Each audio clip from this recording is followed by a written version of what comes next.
Ionic equilibrium in solutions.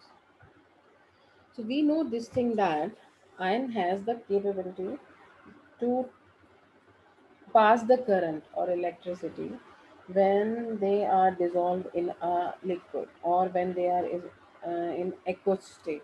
Okay, if you just take NaCl and put both the ends of the wire in that, so it will not conduct electricity, because in solids electricity can conduct through electrons, right? But in ionic compounds or in liquids, electricity conduct through ions. Okay, so when we dissolve some ionic compound in water, it means we are just to perform an experiment. It means that we are mixing an electrolyte to so that the ion will dissociate and transfer that charge and complete the circuit. Okay, so the substances that conduct the electricity in their aqueous state are called the electrolytes, while the other do not are known as non-electrolytes. So when we mix something in a liquid or in a aqueous solution, and if it is capable of conducting the electricity or making your circuit complete, so that is known as the electrolyte. And those compounds, when we mix in liquid solution, do not conduct electricity or do not conduct pass the current, that is known as non-electrolyte. So Faraday further classified these electrolytes into two categories, that is strong and weak electrolyte. Strong electrolyte on dissolution in water are ionized almost completely, while the weak electrolytes are only partially dissociated. Strong electrolytes can dissociate completely, like up to the extent of 100%. Complete dissociation is there. But when we talk about the weak electrolytes, they will dissociate to some extent or lesser than the strong electrolytes. So almost 100% ionization in case of sodium chloride, as compared to less than 5% ionization of acetic acid, which is weak electrolyte. Right. So it should be noted that a weak electrolyte in weak electrolyte, equilibrium is established between the ions and the unionized molecules, and this type of equilibrium involving ions in aqueous solution is known as ionic equilibrium. And this is not for weak electrolyte. When we talk about the strong electrolytes, the equilibrium that's set between the positive ion and the negative ion, that is ionic equilibrium. But the condition for equilibrium in weak electrolytes is different. In this, there the equilibrium established between the ionized, means ions, and non-ionized molecules. Okay, so let's just take an example. If I want to make sugar water solution, and if I am mixing sugar in water, what happens? After some time, it stop dissolving. After an extent, the sugar will not dissolve in that water. Why? Because there is an equilibrium that's set between the ions that exist in that sugar water solution. Okay, so we can say that at that time, that compound or that solution is at equilibrium state. If you want to break that equilibrium, you have to increase the temperature or you have to increase the solvent, then the further dissolution will take place. So, in strong electrolytes, the equilibrium established between the ions, opposite ions, and in weak electrolytes, what happens? At the equilibrium will establish between the ions and the unionized molecules, and that equilibrium is known as the ionic equilibrium. Acid, base, and salts comes under the category of electrolytes and may act as either strong and weak electrolytes. The strong acids and base, ये सब क्या होते हैं? They just come under into the category of electrolytes, because when we mix acid, base, and salts, they have the capability to conduct the electricity. So on the basis of their strength, these are categorized into strong and weak electrolytes. So when we'll talk about the acid and base salts. So we know this thing that acid and base combine together and form salts and water. Okay, this process is known as neutralization. So whenever we are performing any experiment in lab and some acid will just come out of the test tube or the from the beaker in which you are performing an experiment, so and it's just react with the skin and start irritating or just melting your skin. So what the first step we have to do, we have to take the base and rub it off on our skin. What happened? The reaction get neutralized and salty water will produce. Means the reaction or the melting of skin will stop at that time. Means reaction between the acid and the skin stop, and this process is known as neutralization. So whenever acid base combine, they form salts and water. Next is dielectric constant. What is dielectric constant? The ability of polar solvent to dissociate in water is known as dielectric constant. Means if you want to find out that something is dissolving, and when we talk about the polar solvent means which have dipoles, one positive and second is negative end. And being a polar, water is a universal solvent for polar compounds. No, because in water we have H positive and OH negative, and when we mix a one another in a polar compound in that water, what happens? The dissociation will take place. But we know this thing that oil and water does not mix. Why? Because oil is a organic compound. Benzene ring is there. So in water, polar compounds can be dissociated easily, and that is known as the dielectric constant. It is a major relative formula. Okay. The separation of ion in water is known as ionization or dissociation, and when ion or water are separated, it is known as the hydration. Means when you are mixing something, when you are mixing acid, base, or salts in water, what happens? The ionization will take place. Means the compound will dissociate into ions, positive, negative ions. So that process is known as ionization or dissociation. But when ion of water separates, positive H positive and OH negative form, what happens? That process is known as the hydration. Okay. Organic acid like acetic acid, formic acid cannot ionize. They can only be partially ionized. That is greater than 5%.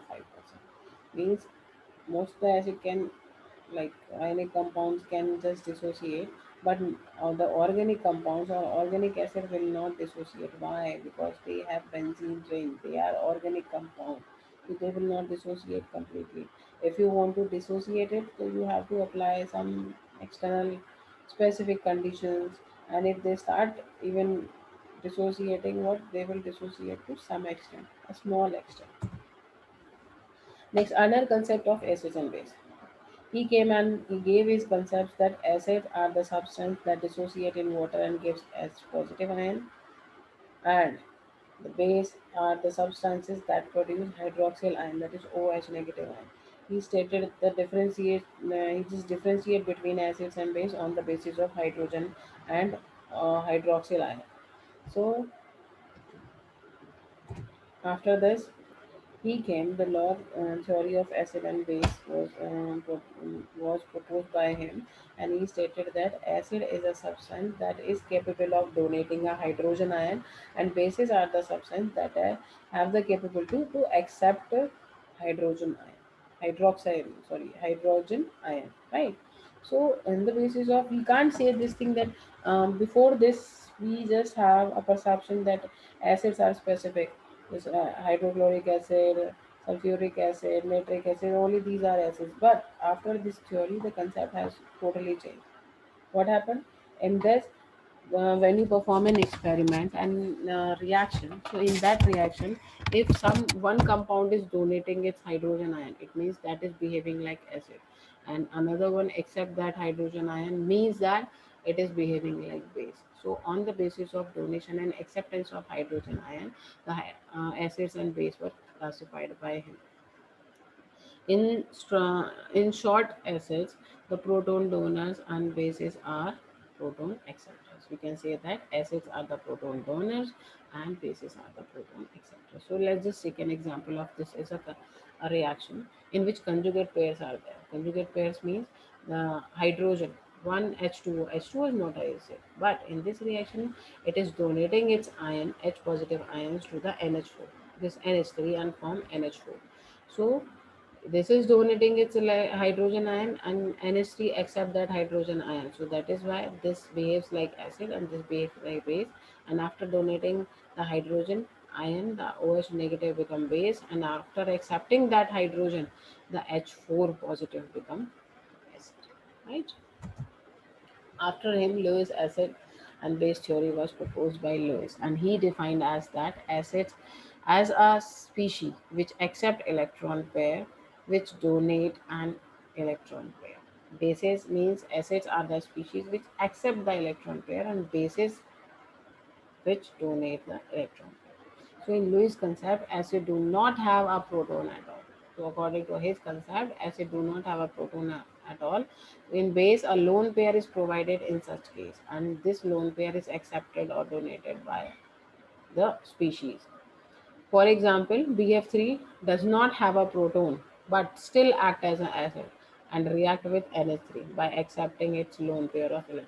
But this theory was not accepted by the chemist as this theory changed the concept of ionization and dissociation theory of acids and base.